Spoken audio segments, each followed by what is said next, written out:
I'm Phil Stinson from the Department of Classics, and it is my pleasure to introduce Élika Ortega this afternoon.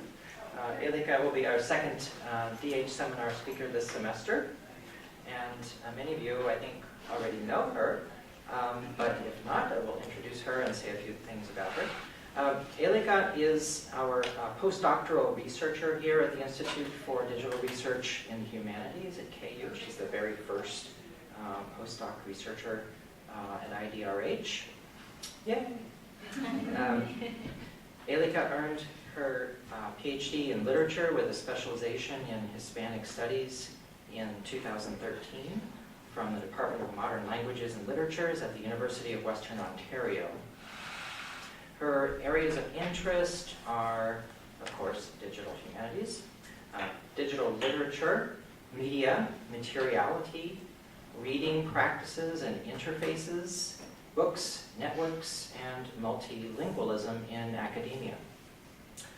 She is currently developing the very first introduction to digital humanities course ever to be taught at KU, which I understand is on the books or almost on the books for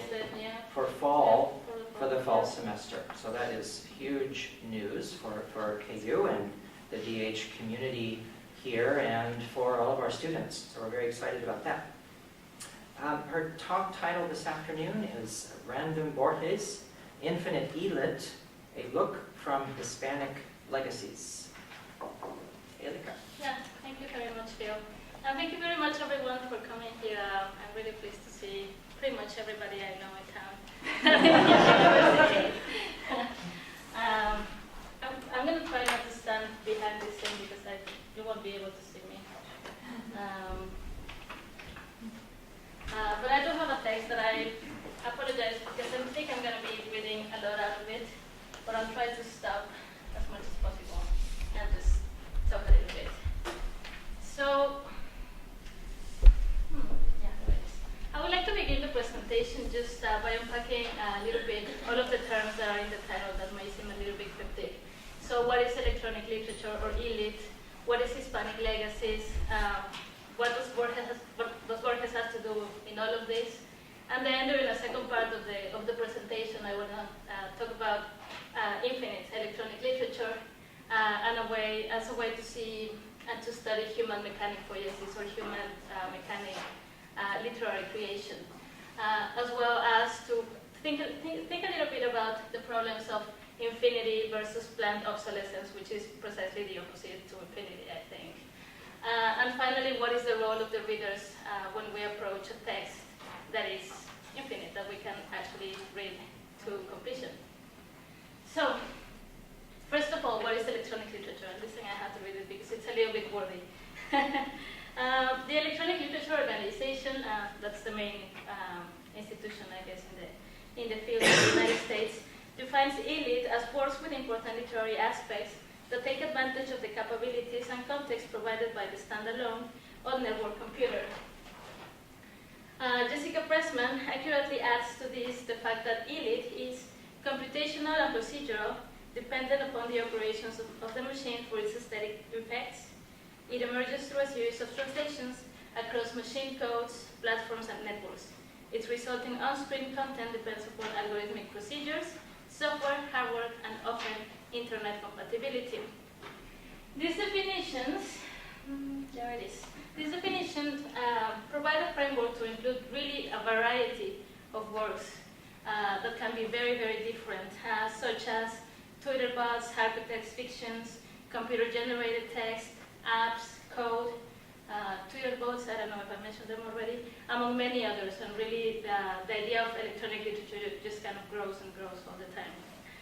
But it is important to know that it is different from print literature, although it shares many things, because it requires specific settings, particular hardwares, particular softwares that aren't necessarily the same between one or the other.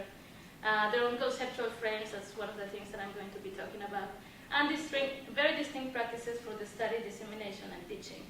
As I move forward in the presentation, you will be able to grasp how different works appeal differently to our engagement with them through the different affordances and potentialities of the computer screen or the peripherals, the code, and the operations that materialize them.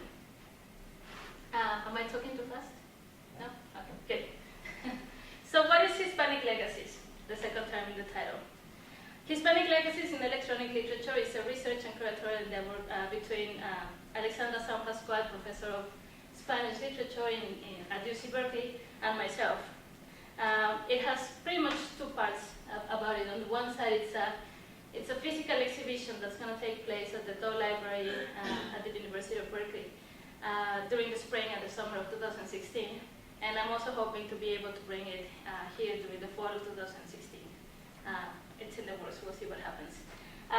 Hispanic Legacies is said to be the first electronic literature exhibition at a university library.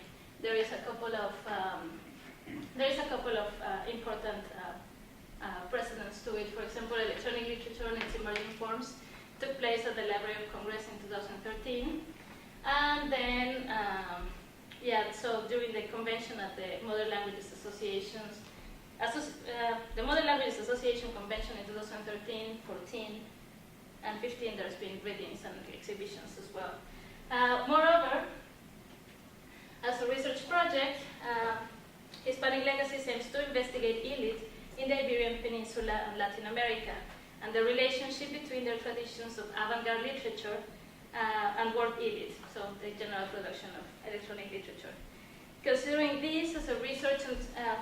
that as a research and creation field, elite has been much more prominent in Western Europe and North America, Hispanic Legacy seeks to reposition the place of Spanish and Portuguese language experimentalisms as an alternative and or analogous framework to theorize about elite capable of opening up new and richer days on the field. At least that's what we hope. I'm done with that slide.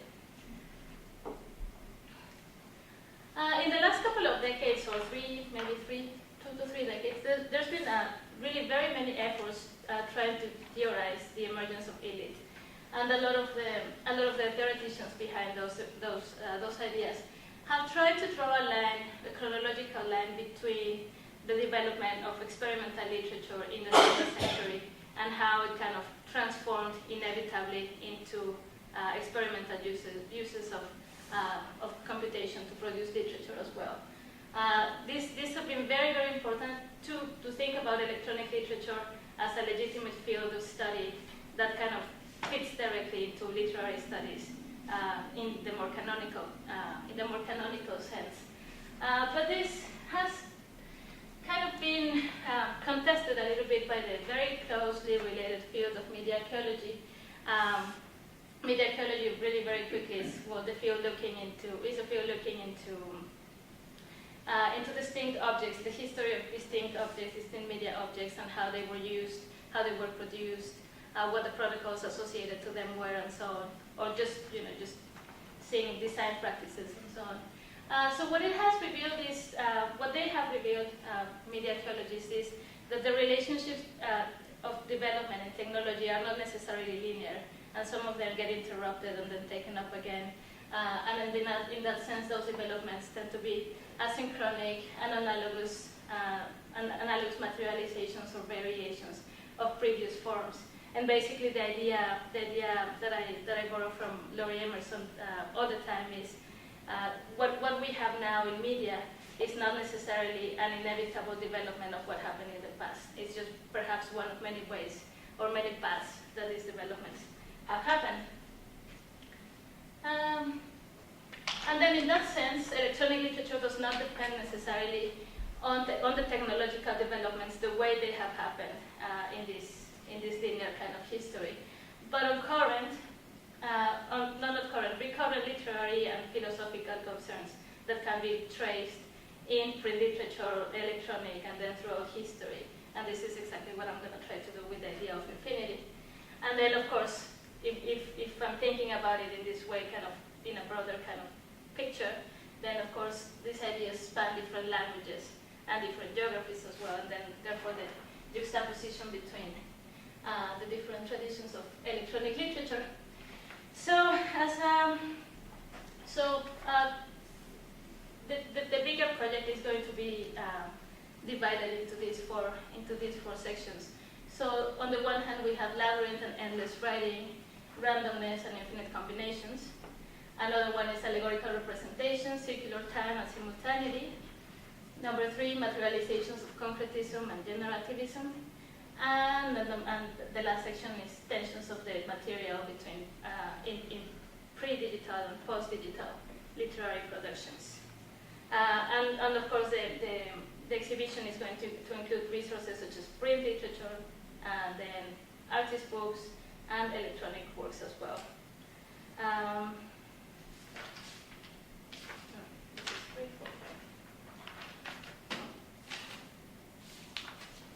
Sorry, I don't like pointing on both sides because this happens. Yeah, okay, so for today, I'm only going to be focusing on the first section, that's the labyrinth of endless writing and randomness and infinite combinations, and only as it relates to the work of Borges. Yeah, the project is actually pretty big, so I'm just taking a tiny piece of it, and then if you have questions about the bigger project, I'm happy to answer them as well. So, before I change the slide. So just a little introduction. So born in 1899 in Buenos Aires, Borges is without a doubt one of the most influential Latin American writers. In addition to being a fiction writer, he was also a poet and a translator, and crucially, I think this is very important for the kind of thinking that I'm doing, the director of the National Library of Argentina. His influence in literature and other arts is way too vast and has been studied very widely for me to even begin addressing it here. And so my modest proposal for today is to look into examples of electronic literature that engage with Borges' figures of infinity, and enact them both structurally and conceptually. The figures I'll be referring to are the Library of Babel from 1941, the Aleph from 1949, and the Book of Sound from 1975. For this talk, I'm further proposing to look at Borges' figures as media objects, inasmuch as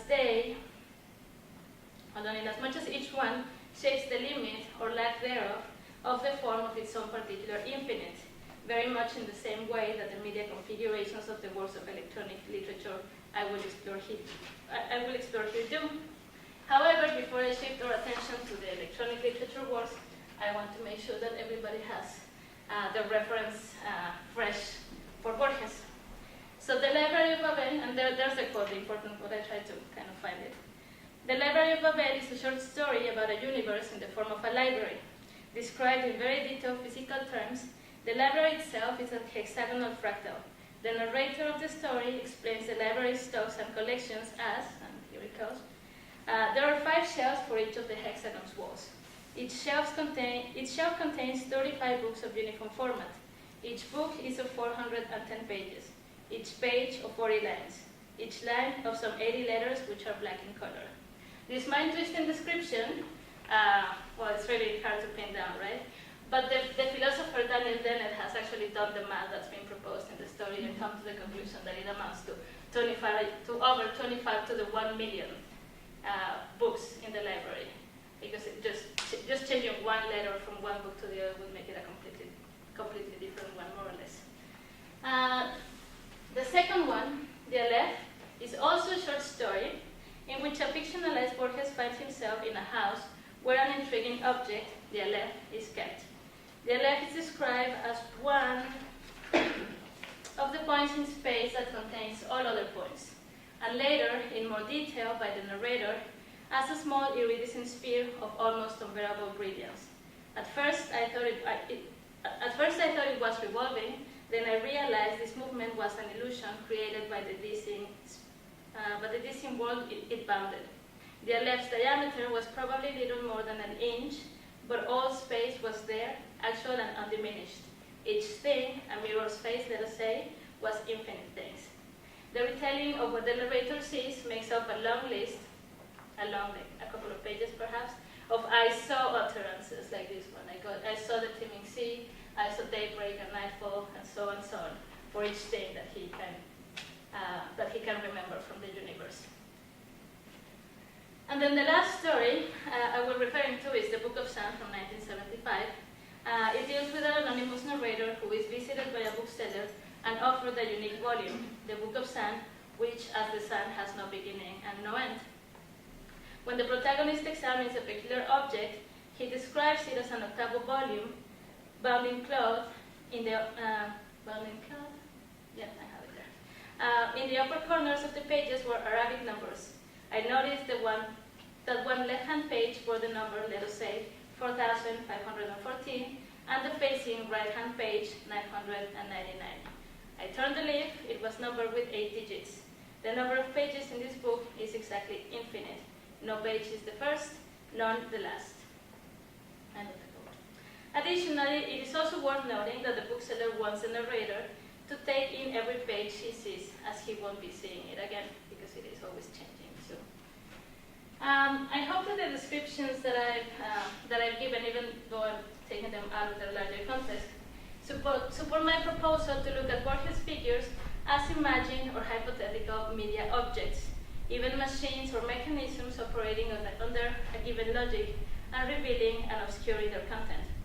Borges' critics have spent much of their time looking at the conceptualizations embedded in these figures as a relationship between the divine and the human, or art and the human, or literature and the human, or just the idea of logos, right, like language in the abstract and the human. But then in that sense, my proposal is to look at it really as objects in the sense that they pose a tension between the possible. And I take this idea from Siegfried Zielinski, the German philosopher, who says that all great inventions that form the basis of technology, such as clockwork, rotation, fixed wings in aeronautics, and digital calculators in electronics, were developed within a relationship of tension to the relative inertia of the organic and what is possible to humans. In that sense, Borges' infinite media figures certainly draw on the tension of what is spatially, chronologically, and conceptually possible to us, but he theorizes ambivalently about it through objects capable of producing fascination and anxiety. I think I may have spent, I skipped this one, I apologize. As a matter of fact, after a period of fascination between the protagonists in the stories, there comes a little bit of a denouement in which the narrator tells, for example, that the librarians in the Library of Babel are committing suicide, the house in the Aleph gets demolished, and other things happen. The holder of the Book of Sun kind of can't sleep, kind of thing. It kind of consumes him, so he decides to hide the book in a library, which is also really interesting, and just get away from it.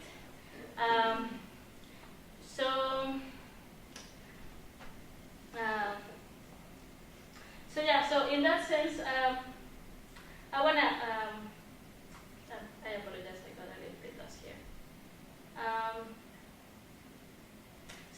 In their suggestive books, Borges, Stefan Herberter, and Ivan Callas sustain that Borges' work proposes a philosophy of fictionality through medium that nonetheless bypasses modern technologies, and I think this is also really important because again the idea is not necessarily located in a single object or a single media figure, but just kind of taken from the abstract and materialized into one of these instances.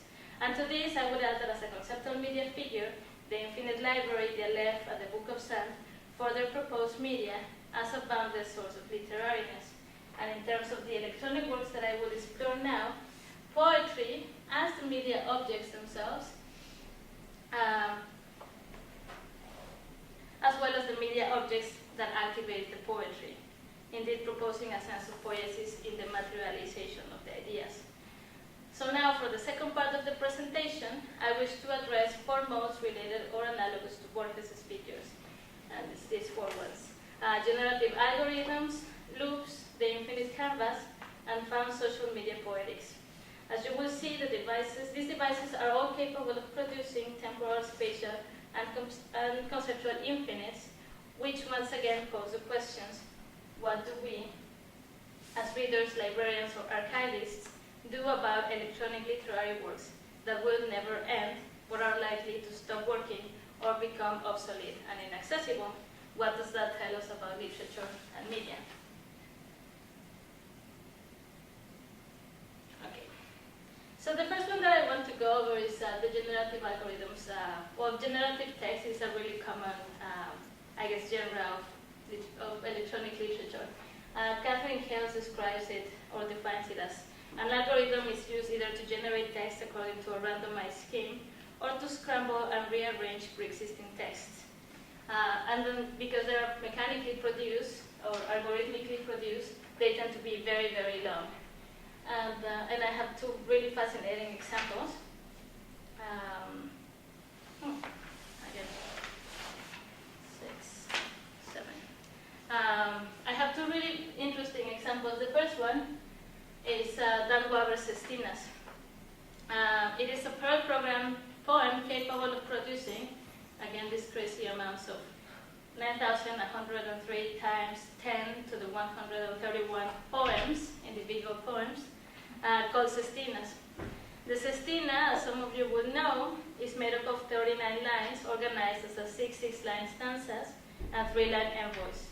And the Sestina also follows a strict pattern of word repetition in which the initial 6 end words of the first stanza move positions in kind of this pattern. So A, B, C, D, E, F becomes F, A, E, B, D, C, and so on. So it really establishes a really interesting pattern in which you can just move the words from one position to the other to have the poems.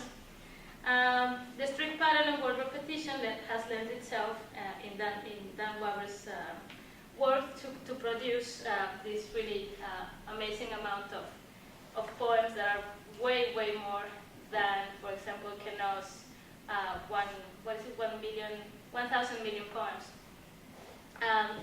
Unfortunately, they're not available to be online, and unfortunately, of course, they cannot be printed or bound in a book too.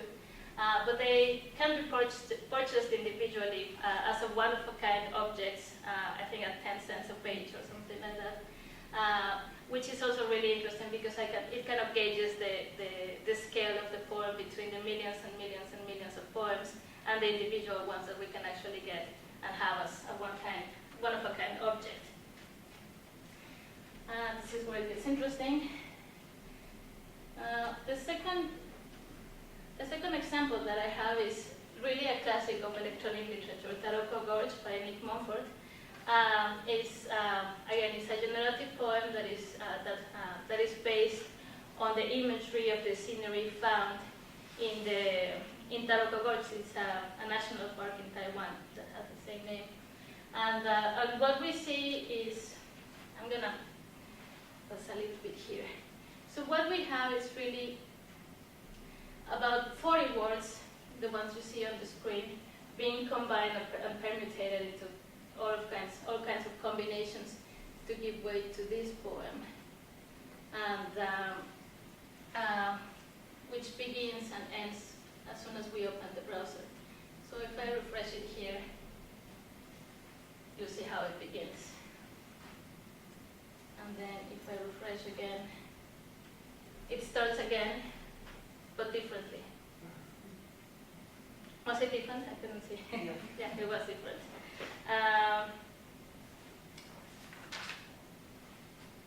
Yeah, so it is over the basis of about 40 words that I had on the other screen that Montfort has crafted through algorithmic non-determined combinations an endless poem which, as Leonardo Flores has argued, recreates an endless pattern of change found in nature and suggests the Heraclean ever-moving and ever-changing stream. The instability of beginning and end is also a hat tip to Borges' Book of Sand pages that won't be found ever again. I don't know actually if we let it just run and run, if we ever found again the same utterances. It's possible, but it just keeps on running without stopping. Furthermore, as you can see here, Montfort's work has inspired about 20 reinventions of the poem by elite critics and writers, further extending the infinite proposed by the first author. Each new poem only alters the variables in the words that I had on the other screen to produce new infinites, which are surprisingly very different in tone and topic.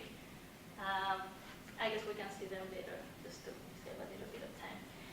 Even when there is no explicit connection to Borges in these two works, I do hope that the juxtaposition reveals the analogous conceptualizations that we find in Waber's and Montfort's work.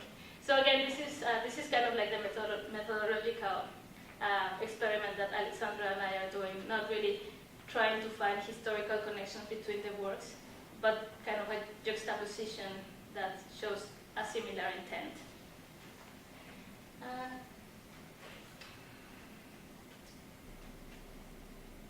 So the second device that I'm looking at is the loop. In 2002, Rita Riley identified the replay loop as both a structural and a conceptual device in electronic literature.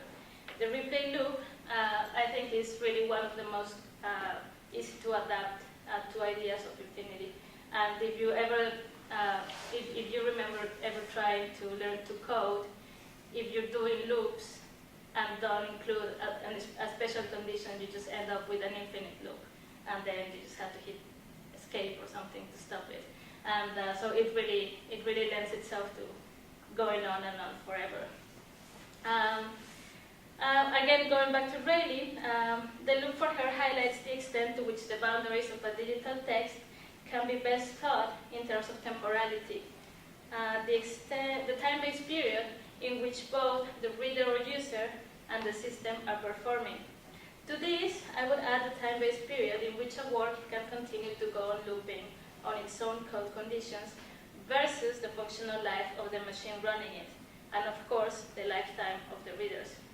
The replay loop, therefore, I would argue, is an element capable of signaling infinity as a conceptual motif, but one that is also meaningfully enacted in works of literature. And I have two examples of this as well. So the first one is this. This is also Dan Waber. It's called Argument 1. And it's Rita Riley's own example, the one she uses to theorize about this thing. And well, I really find it fascinating because it's a really short form. It's actually made of 2 words, yes and no. But through the loop, it really creates this idea of doubt that is behind, that goes behind the poem. And again, it doesn't, just like Montfort's, it doesn't end and it doesn't begin. Well, it begins and it ends, but then once it starts looping, it just can go on forever. Until, again, the machine breaks down, we lose our internet connection, or we decide to just close the window. That's always a possibility, right? Okay, I'm gonna put it here, and then get lost. I'm gonna let you see that before, while I take some water.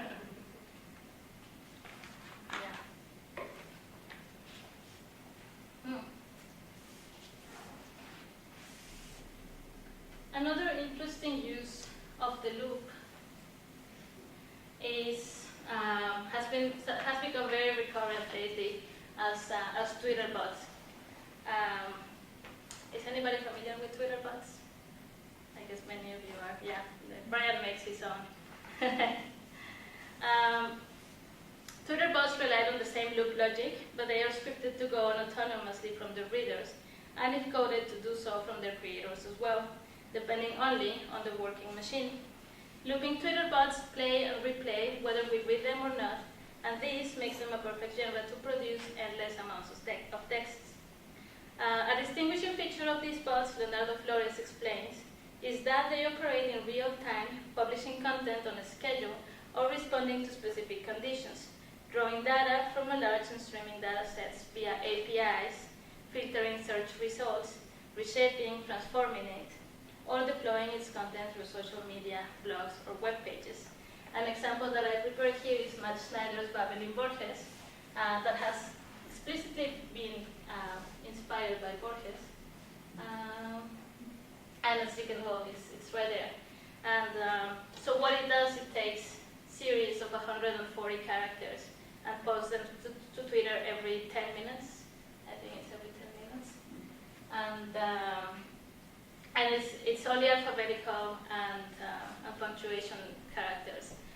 But again, it's up until now, it's produced over almost 49,000 tweets, and it just goes on and on and on. What's really interesting, oh, there it goes. That's lucky. What's really interesting is, again, as Borges' idea, most of it is gibberish, but once in a while there is a recognizable word. And also, interestingly, depending on what we have here after a period, for example, if this was net, it would read it as a link. So that is also really interesting to see how we can read it, but also Twitter reads what gets produced in there.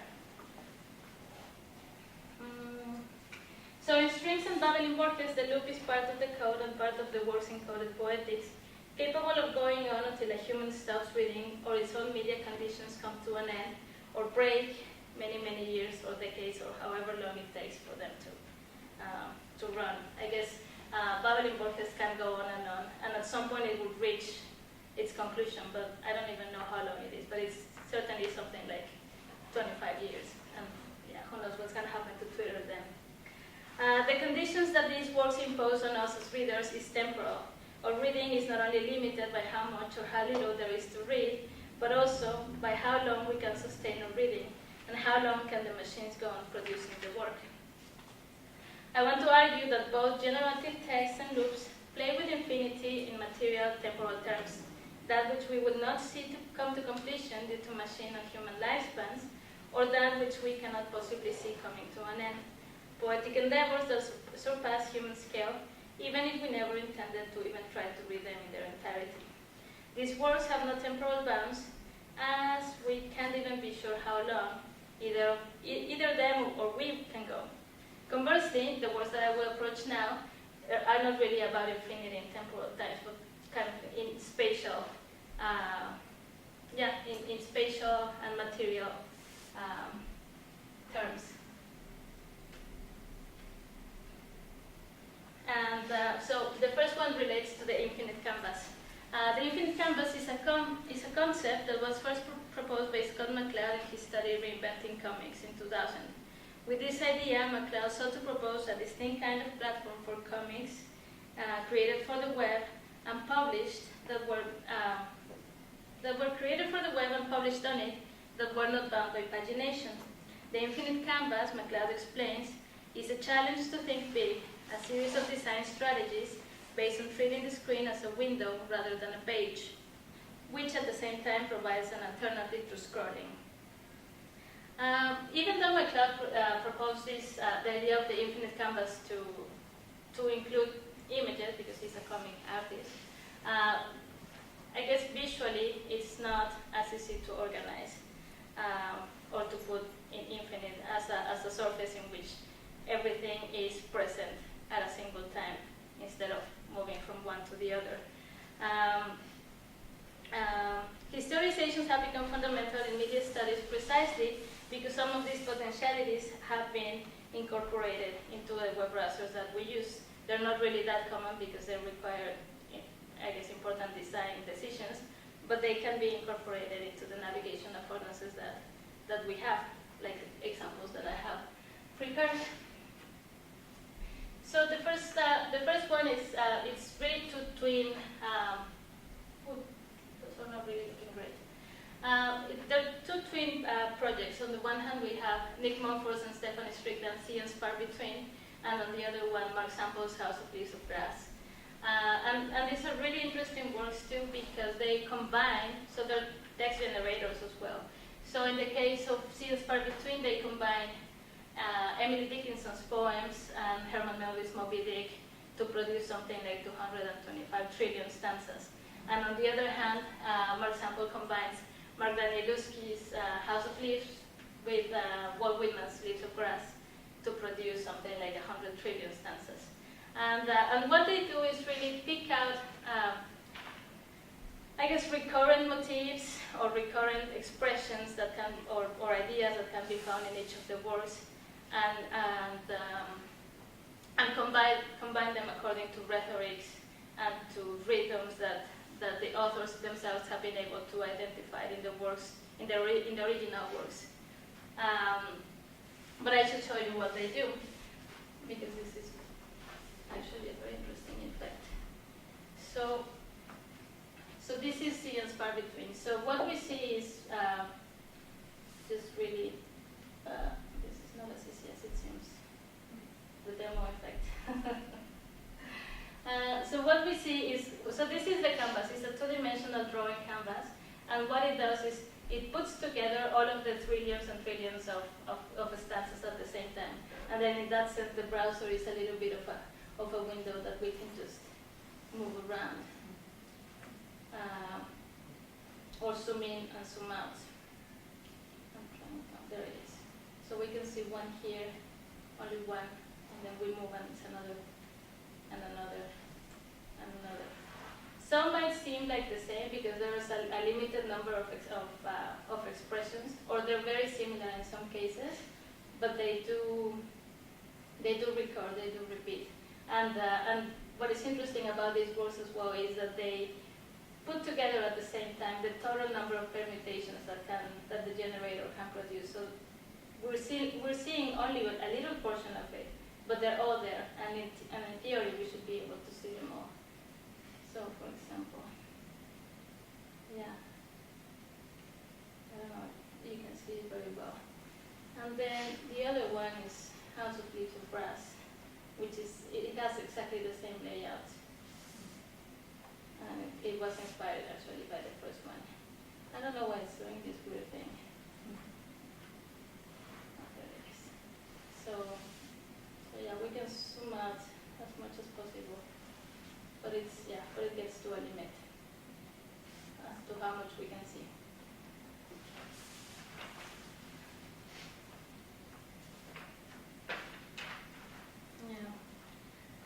In terms of navigation, see Far Between and House of Leaves of Grass move completely away from the page structure that would surely pose a special restriction to the dimensions of the work as a whole, and not as individual poems. The spatiality achieved through the use of the canvas highlights the infinity of these works. The coordinate systems, I don't know if I already mentioned that, but you can see this, like each stanza has a coordinate that can be found. So the first stanza, there is a first stanza, would be 1, 1, and then the last one is something like 1 million or 2 million or however many. The coordinate system to navigate them offers the possibility of finding a particular stanza, but do little to help going over large stretches of text. Certainly, these works are more compelling critically when looked at the whole than when analyzed in smaller detail. And another thing that I find completely fascinating about these two works is that they only take up about 50K of storage. It's even hard to imagine that they are actually tiny in terms of data and code, but really, really huge in terms of the amount of text and the number of poems that they contain. Perhaps more similar to what McLaren envisioned visually as the infinite canvas, and I ask you for a little bit of patience here, is Laura McGee's Infinite Notebook. That looks better. Infinite Notebook relies on a logic, and this is going to be really hard. I didn't think about it. On a logic of zooming in and zooming out to navigate the story. This is a little narrative. So again, it's not. Again, what we find in this example is all of the text and all of the story is contained in a single space, and it's only up to us to navigate it. So we can move through it, and and some of it is kind of sequential, but you can see how she plays with the different dimensions of the text. And then, of course, it's really easy to get lost. Here it goes. So the story, it tells the story of coming up with a story and creating a universe.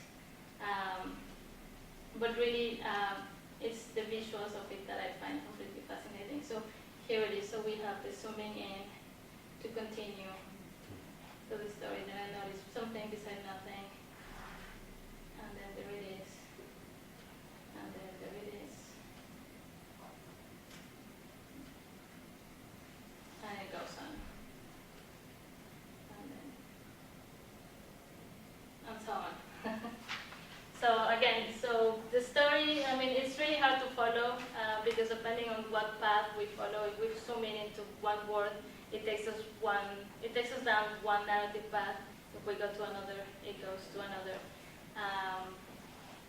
So I don't even know if it can be read the whole thing. Like I've spent a couple hours on it a couple of times, and it's always a little bit different.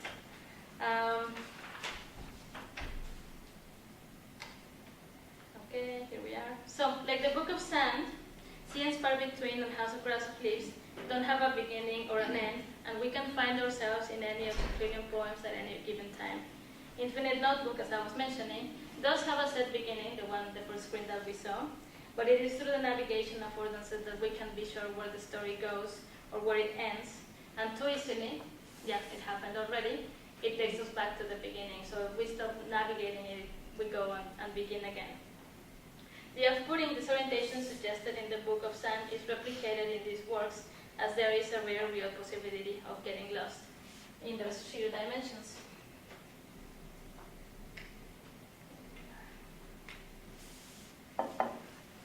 Okay, the last kind of infinite elite I want to discuss today, also before the talk begins to seem kind of endless too, is that which relies on massive resources, on massive sources of information for their composition.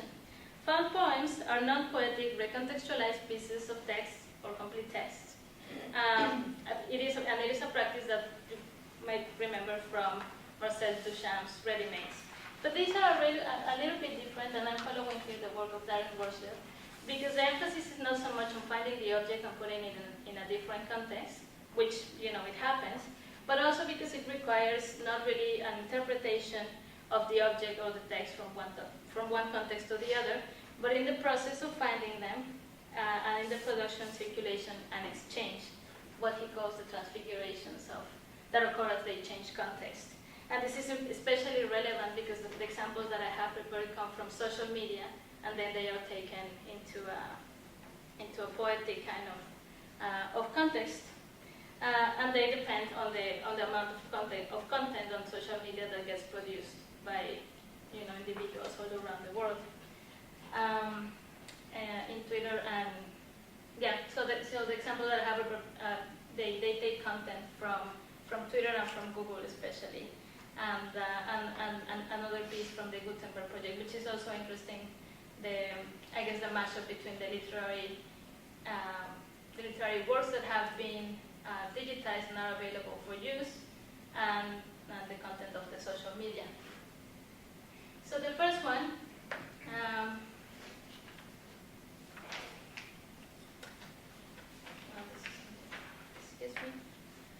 The first one is called Infinite Wonder and Infinite Pity by David Harms.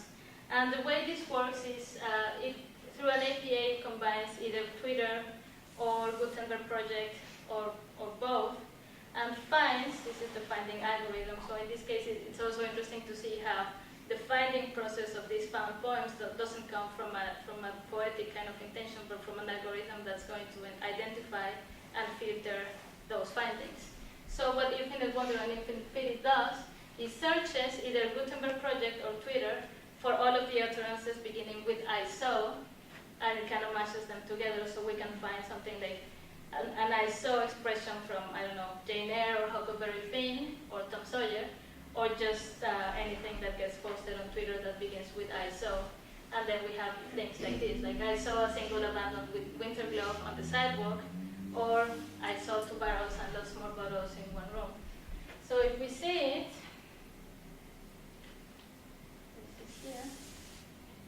So we have 2 options. So to go just into Gutenberg project, to go into Twitter, or to go into both. And then what we have here is just, again, an endless stream. And then it goes. And it goes, and it goes.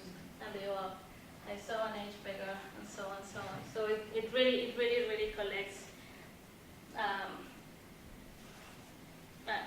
I guess, infinite number of utterances. The interface, you could say, is a rather straightforward and conventional, especially in comparison to the other ones we see. But it is also an interesting web design device, the infinite scroll, that reloads the page every time it reaches the bottom, and you've probably seen it in blogs and those kinds of things. But then in this case, it's also really interesting to see how David Harms has incorporated it. Because we do get to the end, well, not right now, but we do get to the end of it. And then it takes a second. So it constructs it little by little.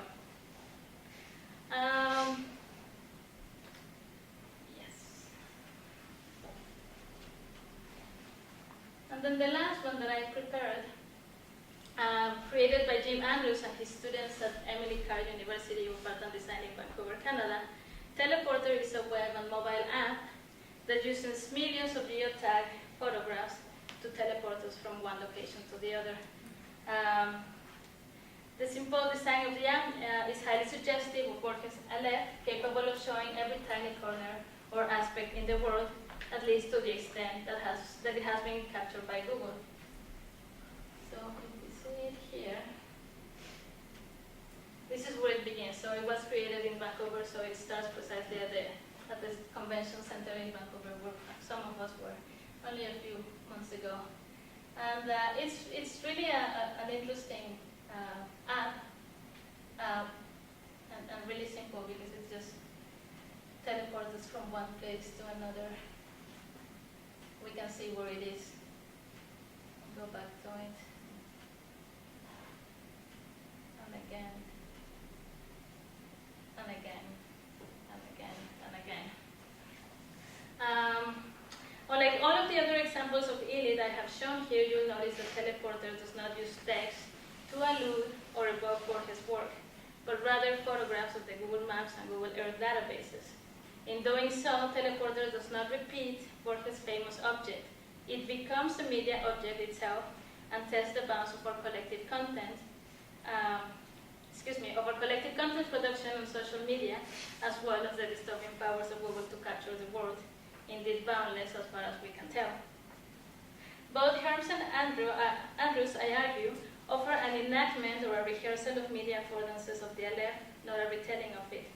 Further, these works are capable of showing what everyone is seeing or has seen at a scale that we're incapable of really grasping.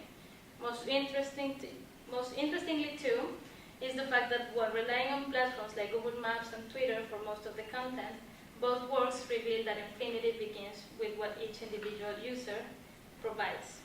Unlike Google and Twitter, the media objects created by Andrews and Herms grant this huge amount of user-created content their poetic significance and their reinvented collection, in their reinvented electronic found Borgesian context. How am I doing for time? Is it good? Fine. Yeah? Okay, because I'm almost done. As Kenneth Goldsmith has stated about a similar corpus of works, quality in these works is really beside the point. And of course, I'm talking about quality in terms of canonical literary quality, right? This type of content is about the quantity and language that surrounds us, or about how difficult it is to render meaning from such excesses. On a similar note, Darren Worster again sustains that poetry isn't a current driver of culture, but a symptom. The electronic literary works I presented here can, in part, be seen from this viewpoint. Aside from these, when it comes to the recurrent motifs of infinity, these texts are as fascinating as they are disquieting, precisely because they are materially impossible to read in their entirety.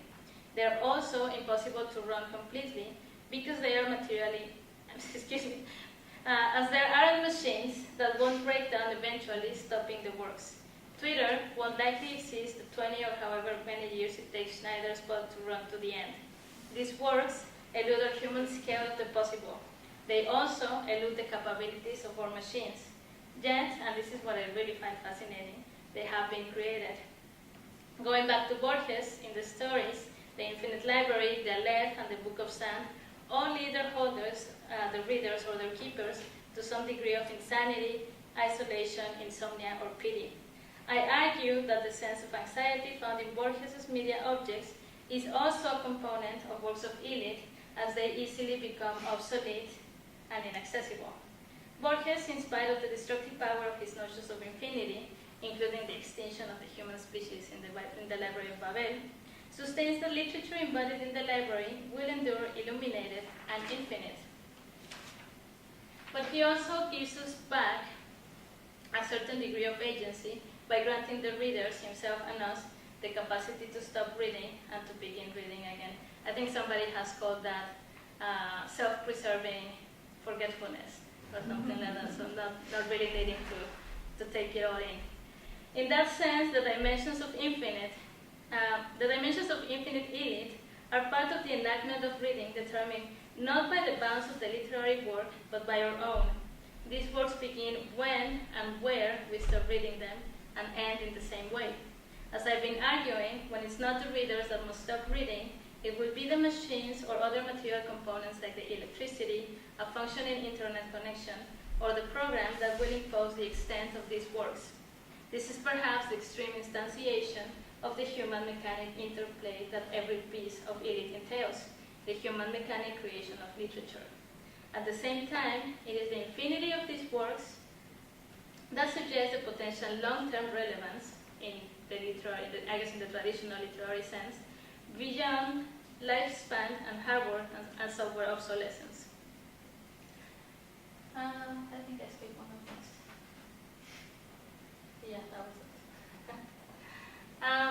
I want to end the presentation with a quote from another quote with Zielinski. He says, "Nothing endures the culture of technology. However, we do have the ability to influence how long ideas and concepts retain their radiance and luminescence." I hope that the examples presented here speak to this, to the recurrence of thinking about the infinite of art and literature, their suggestive power, possibility, and their humbling dimensions, as well as how they can be imagined, conceptualized, and materialized in accordance to the current media landscape. Ideas that I think are very relevant ones these days and pervade a lot of our cultural production. But also, as Borges infinites, these ideas might not just be fascinating and inspiring, but also point to the serious preoccupations about information overload and disconnect, as well as highlight the frictional relationship we experience in regards to technological objects. Thank you very much.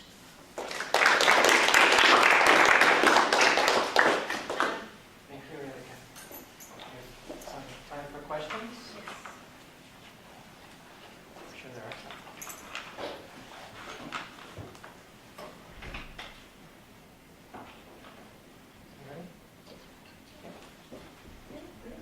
More about like the larger implications of finding similarities between Borges' figures of infinity, and I thought that your reading was pretty compelling, that both things work in a similar way, but I'm not sure like why it is important to highlight that similarity.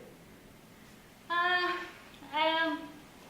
don't know if I want to look at it as an important kind of way. I guess the basis of the investigation lies precisely on the idea that there is different relocations of literary principles.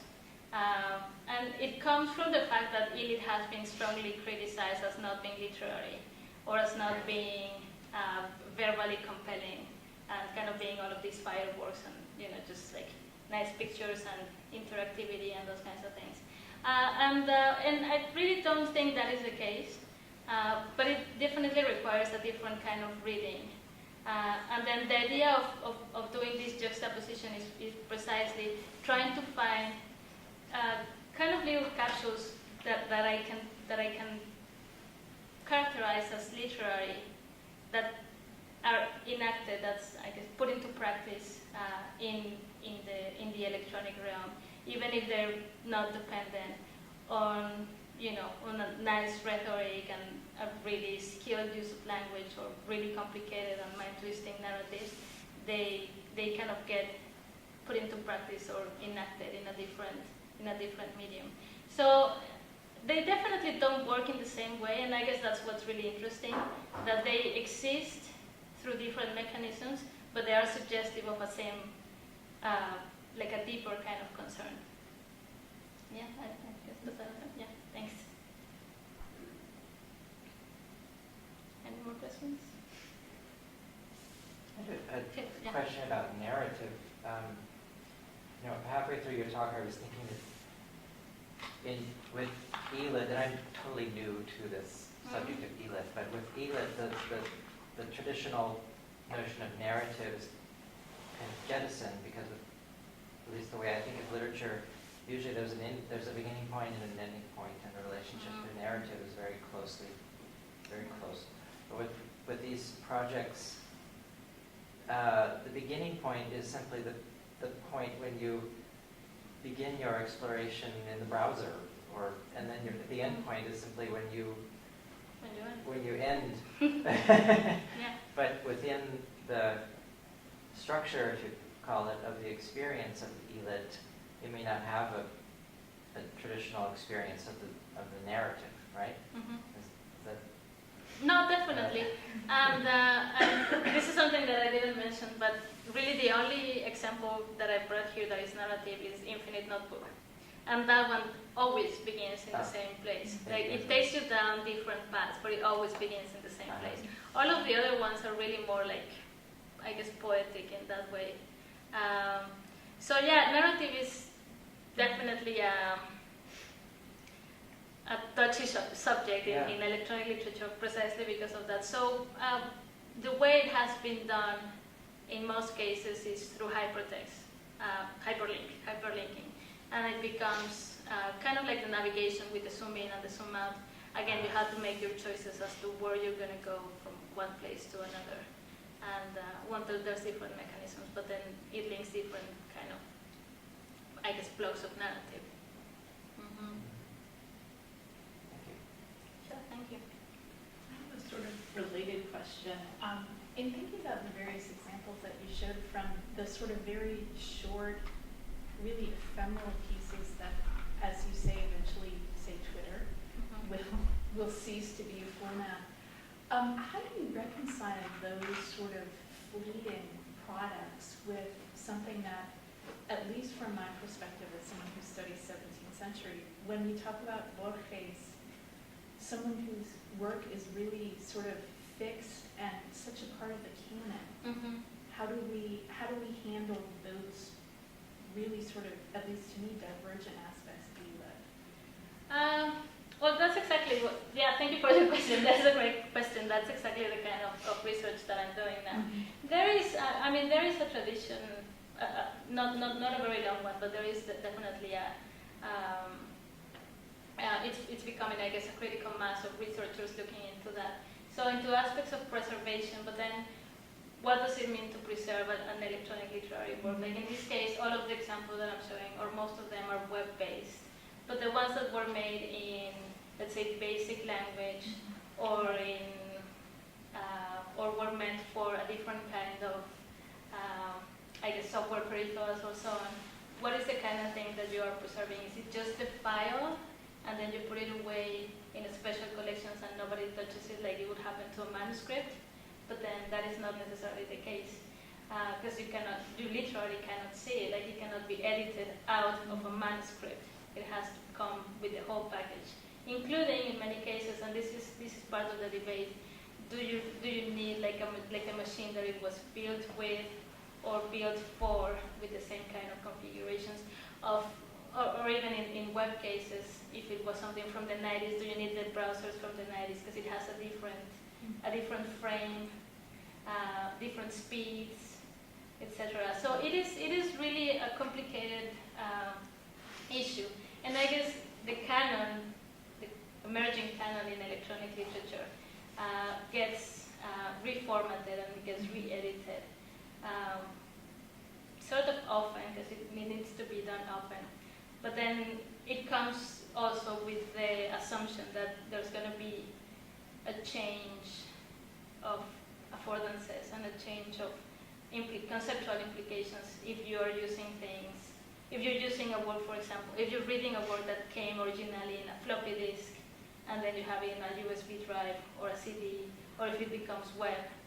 So I guess, I don't know if I'd like to call it ephemeral, because that's the other really interesting thing actually, like magnetic inscriptions are actually very, very resilient. The problem comes with the machines and with the software. You can preserve magnetic inscriptions from, they're very, very resilient. So in that sense, I don't know if ephemerality is really the thing, the way of describing them. But it definitely is in tension with what we consider literature in the canon, and that gets re-edited all the time, that is very much faced. So I don't know, I guess I'm not answering your question at all. Yeah, it is really part of the whole investigation, and I guess there is no right right and wrong answer. So there's investigations looking into different practices to preserve these things. And I'm actually going to start a little project here about that as well. But it's all experimental, it's all kind of trying to get to a point where it's, okay, so this is stable now, let's see how long it lasts, and then take, I guess, one thing at a time. Your talk raises sort of a lot of really interesting questions for me, and I guess the one that comes to mind, because it's sort of the thing that all my other questions center around, is within the sort of critical field as it's emerging for e-literature, is there a consensus on what some of the more productive ways to talk about this type of work are? I mean, there's the opportunity to sort of draw connections between the historical trajectory of trying to introduce chance into the composition of texts, which I think has been, has a long tradition in the avant-garde. Yes. And so you can sort of trace that from Hebrew origins forward. And then there's the sort of place of conceptual art, right? So is this better read as a work of conceptual art than, say, a work of literature, because you can study the concept more readily than you could, say, the actual text, because there's maybe no to put your finger on. Yeah. But I was just wondering, and then I was also thinking, because of your discussion of the obsolescence or potential obsolescence of some of these artworks, is there already an emerging conversation around lost works the way there is in classical literature or Shakespeare's lost works, where accounts of that work then sort of take the place of a text that is no longer accessible? And so I was just sort of curious where the focus of the field is now in sort of conceptualizing these works. And I was just curious, I thought only because Monday, I was working with a poetry class, and we happened to be looking at some 1960s poetry chapbooks, and the faculty member was interested in ones that were particularly visually compelling, so I pulled a volume that I had never looked at before, Armand Schwerner's, and I had to go look up the title then. I think it's let's see, what was it? If Personal, which was a poem with cutout sections, and there were little sort of removable yellow blocks, so that you could pull out subsequent blocks between leaves, and it would sort of superimpose a composition so that the reader is participating in generating the text, though there's a much more finite sort of possibility there. And so thinking of that, I was wondering, where in the paper world do you see sort of the closest sort of precedents for the works that you're seeing here? And then where is that conversation, where do you think the most important parts of the critical conversation around these works is going to lie? Yeah, thanks, Elsa. That's a great question. I guess for antecedents would be mostly concrete poetry. And I think that provides a very useful framework to think about these kinds of things. Because there's definitely, in most cases, not a text that you can put your finger on and that you can interpret in the way that literature is usually interpreted, the way I learned how to interpret it and how to think about it. But more in the effects that it produces. But that's also interesting. So Catherine Hales has become really like one of the central figures in the whole criticism. She proposes two things. So first of all, her thinking has been developing over the last 15 years, more or less. So first she proposed the idea of media-specific analysis.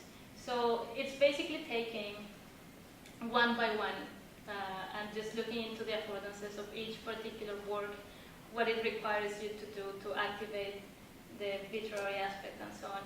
And then, well, her thinking has moved forward. I don't know if forward is the word, but it has mutated over the years. And so the latest part is comparative media studies. The latest, I guess, kind of bigger terminology that she uses.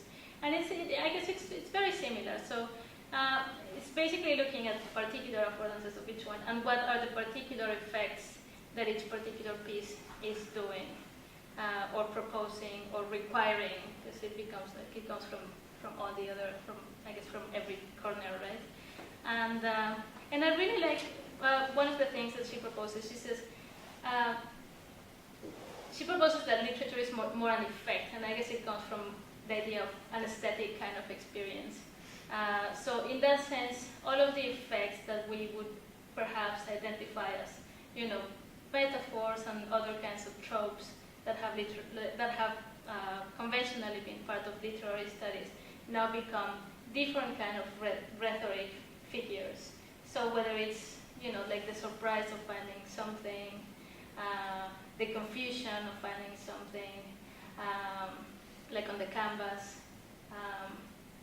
So I guess it kind of translates, I don't know if translates is the right word to put it that, to say that. But yeah, definitely, like it's not, it becomes more about like a conceptualism, like a concrete kind of poem. Olive Blue is always a reference to these works, especially the more mathematical kind of ones that I presented too. So yeah, thanks.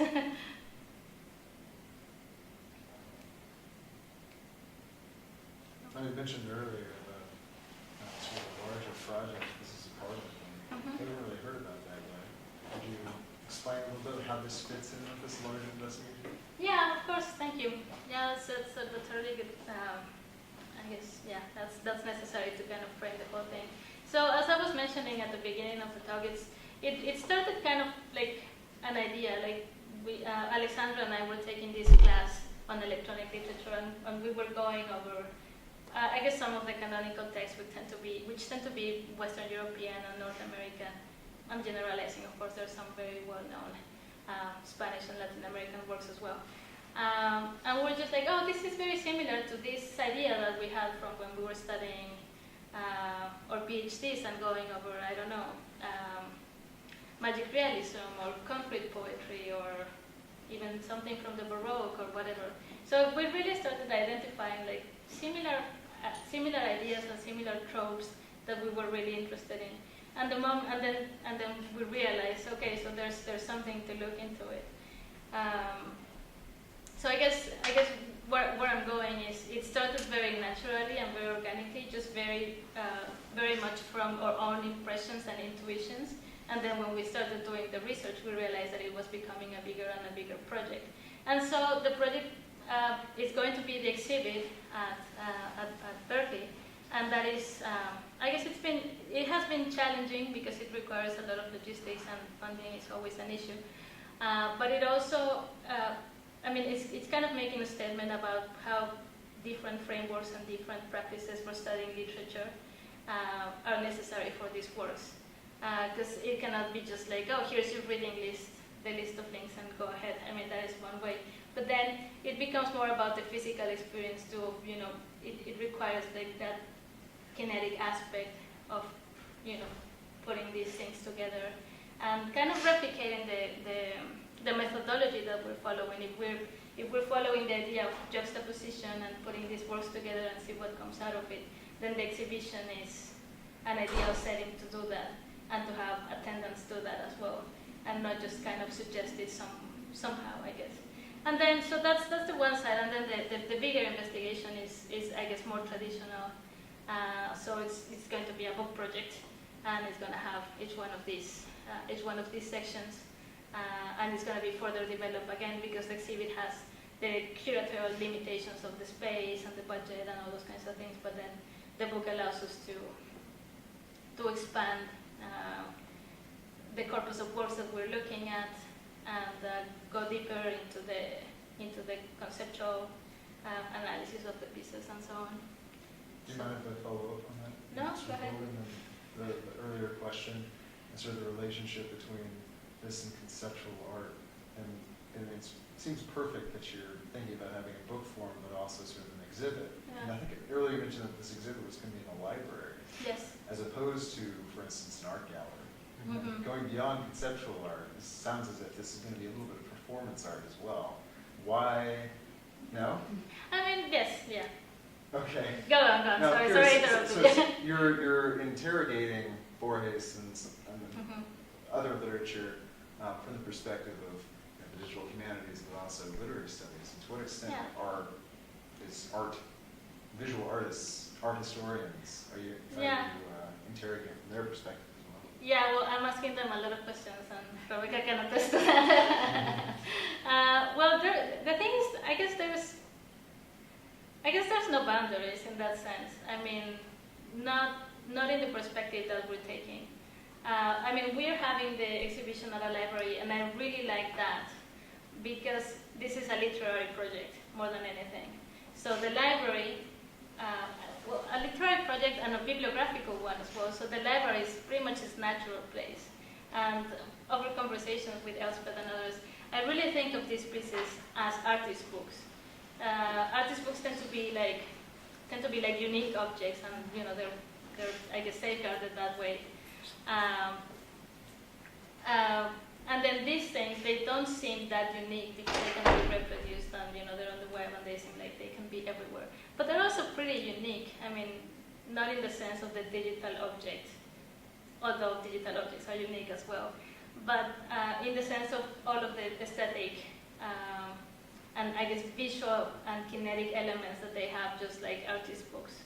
So in that sense, I guess we're kind of trying to make a statement as well as to, okay, so this is something that should happen at a library. Many of the exhibitions have taken place in galleries and so on, but I think the natural place of these things, as long as we call them literature, they should be at a library.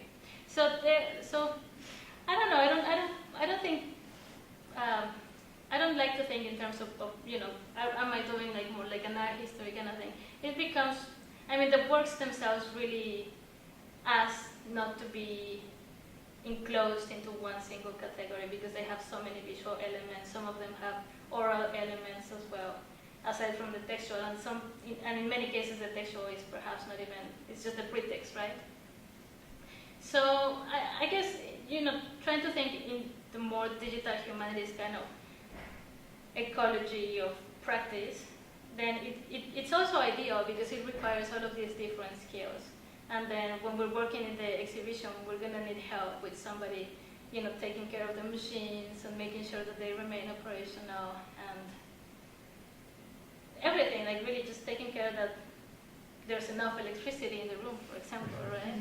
And then, of course, doing the thinking as well, getting theories as to how literary production is changing and how that is changing our reading. And then, of course, in the larger context of the project, how it seems to be not that restricted by a literary tradition, so you can find these analogous ideas in Latin America and Spain, in Norway, in the States, in Canada, and so on, and finding the similarities about them, thinking about those things.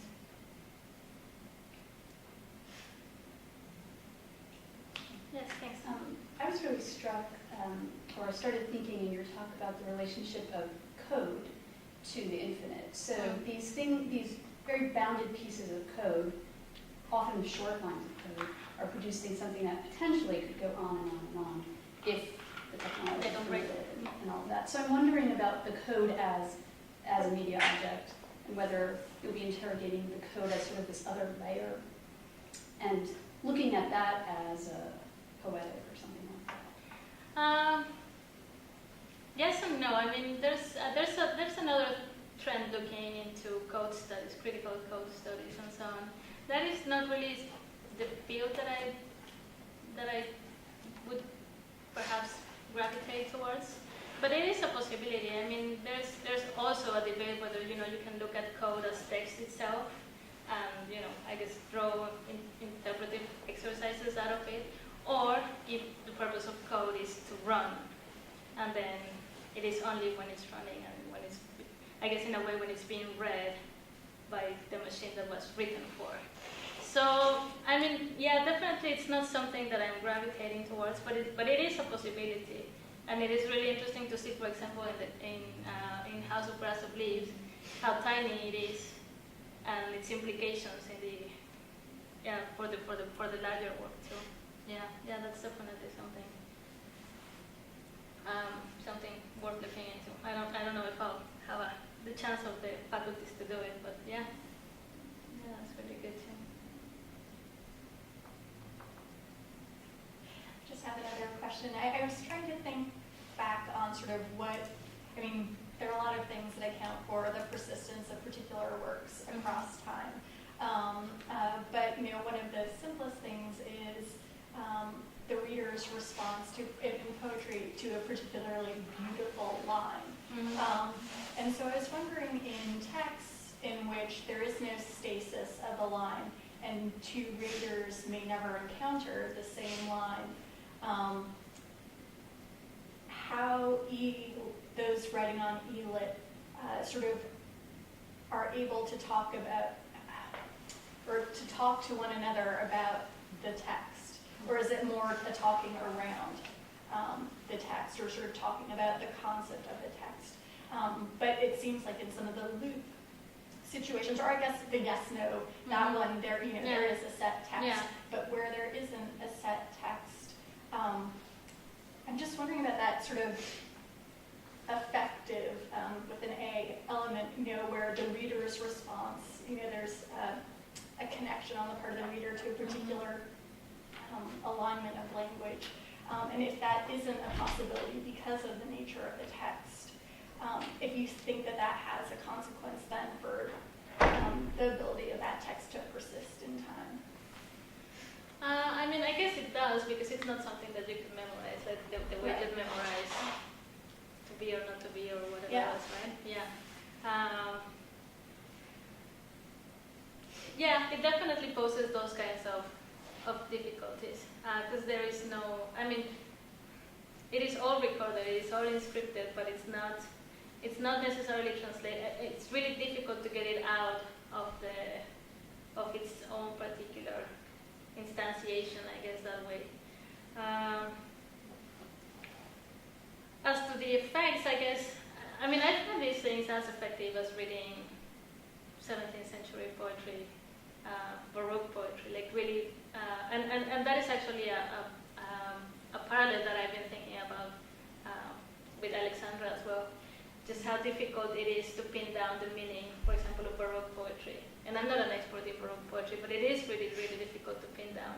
And there's, a tradition of centuries of interpretations. And okay, so this is this reference, and this is, so there's I guess some kind of organization and some kind of ordering of all of those meanings. But those are hard to pin down too. So in that sense, for me, these are just as, I guess, revelatory in that way in terms of the affect that they produce. But then as for the meaning, I guess it's a little bit harder to pin down. But I wonder if it's mostly because we don't have a vocabulary to do that just yet.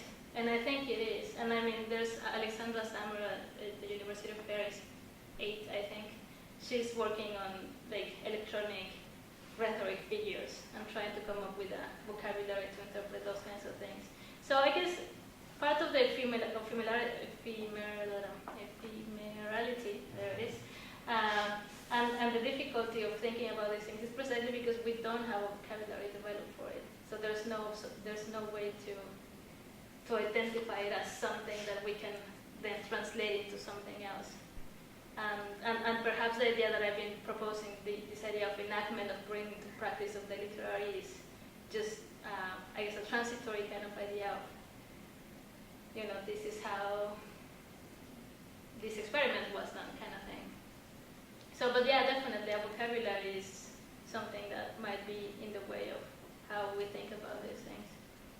Mm-hmm.